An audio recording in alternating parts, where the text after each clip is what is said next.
God winks, how God orders our steps in unexpected ways. Before they call, I will answer. While they are still speaking, I will hear. Isaiah 65:24. Have you ever experienced moments in life when an unplanned action, like a phone call to someone you hadn't spoken to in years, or adding one last sentence to a letter, resulted in something that changed everything? A friend of mine called those moments God winks. The theme of my life has been how God has ordered my steps, from shattered dreams to something beautiful. My book is filled with examples of how my good shepherd not only walked beside me, but also went before me, working things out before I even knew there would be a need. Woven throughout those seasons are what I now recognize as God winks. I've had several, and the results have been nothing short of incredible. A sentence that changed everything. In 1966, I relinquished my firstborn daughter for adoption. We birth mothers were told we would never see our babies again. We would not know their names, nor whether they were safe and loved. It was a finality that left a lifelong ache. In the mid-1980s, a law was passed that allowed for the possibility of reunion, but only if both mother and adult adoptee filed affidavits. In October 1987, I contacted the Edna Gladney Adoption Agency to begin the process and was instructed to send a letter requesting the affidavit. I wrote the letter, and just before finishing, without any forethought, I added one final sentence. The two children I raised and I are musically talented, and always wondered if my daughter might share that talent. 6 weeks later, I received a reply. My daughter had not filed an affidavit, which meant there would be no reunion. That was disappointing, of course. But at the end of the letter, they added something unexpected. She had recently visited the Gladney campus. She was musically talented, and she had won an award. I was stunned. For the first time in 18 years, I knew something, anything about the daughter I had loved and grieved over. And it came from one unplanned sentence. A God wink. Stepping into the unknown. In March 1998, I knew it was time to contact the Edna Gladney Adoption Agency again. During that call, I learned something I had never been told before. I could send a letter to my daughter, and it would be placed in her adoption file. If she ever contacted the agency, that letter would be given to her. I was stunned. All those years, and no one had ever told us this was possible. I immediately requested the affidavit, had it notarized, and returned it, along with a letter to my daughter, carefully written and placed into that file. Then I waited. About 6 weeks later, I received another letter from Gladney. My daughter had not filed an affidavit, and there would be no facilitated reunion. That was the moment everything shifted. I had done all I could through the system. If I ever wanted to find her, I would have to step outside of it. And that meant doing something I had avoided for years: searching. The decision to search is not simple. It is filled with questions that can paralyze you. What if she is no longer living? What if she is struggling? More frightening, what if she wants nothing to do with me? These are the realities faced by anyone attempting to lift the curtain of secrecy surrounding adoption. I had to make a choice: live the rest of my life wondering, or take the risk and trust God with the outcome. I chose to trust the same God who had carried me, healed me, and sustained me all those years. If the outcome brought joy, He would be there. If it brought heartbreak, He would still be there. I had to believe He was ordering every step I was about to take. The steps of a righteous man are ordered by the Lord, and He delights in His way. Psalm 37:23. I was stepping into the unknown, but not alone. I knew where to begin. The 1966 Texas Birth Index. On June 13, 1998, I found her name. It was the 32nd anniversary of the day I signed the relinquishment papers.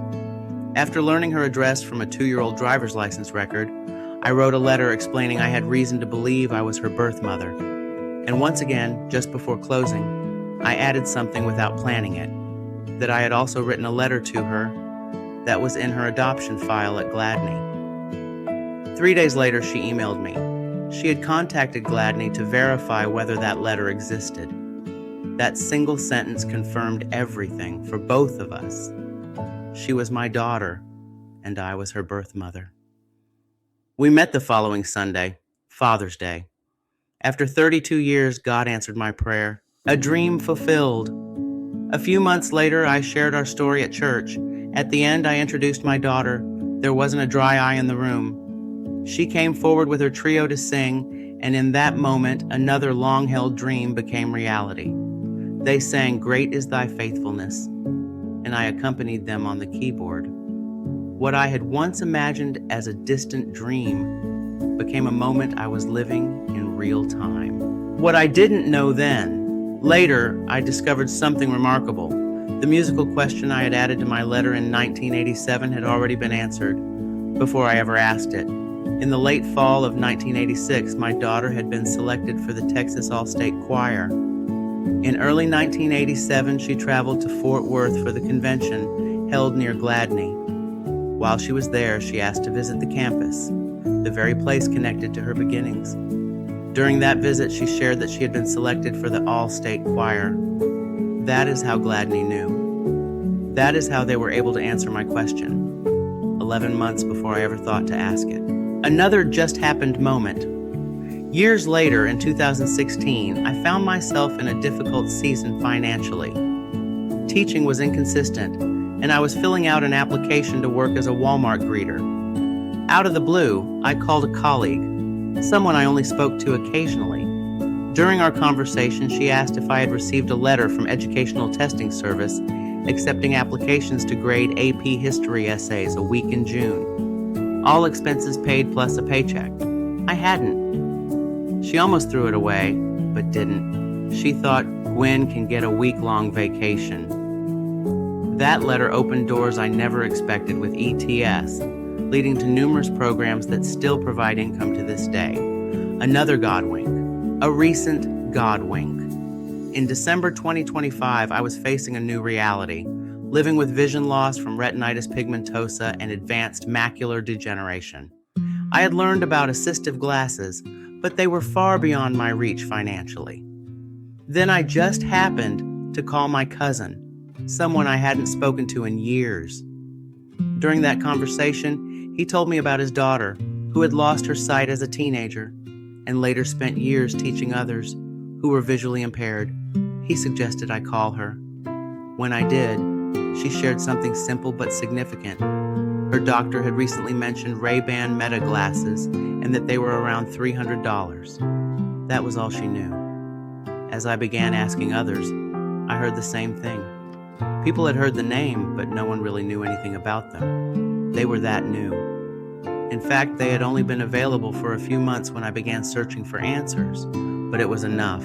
I began researching, watching videos, and learning what I could. I prayed, and in January 2025, I purchased a pair. Had I not made that unplanned call?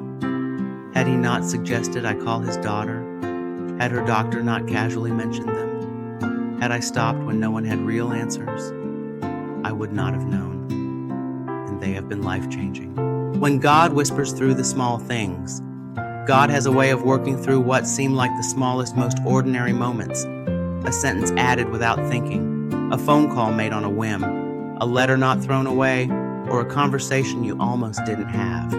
And yet those moments can change everything. How often does the Holy Spirit whisper something to our hearts, and we ignore it or put it off? So often we dismiss those moments because they seem insignificant.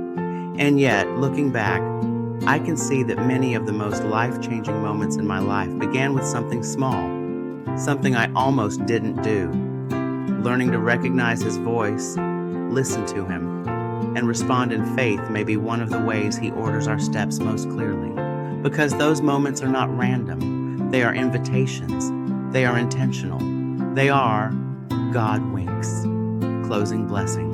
May you begin to recognize the quiet ways God is moving in your life, in the interruptions, the unexpected nudges, and the moments that don't make sense until later. May you trust that He is already at work, even before you know what to ask. And may you see with fresh eyes that nothing in your journey is accidental. He is ordering your steps and leaving His fingerprints along the way. If this story encouraged you, please take a moment to like, share, and subscribe.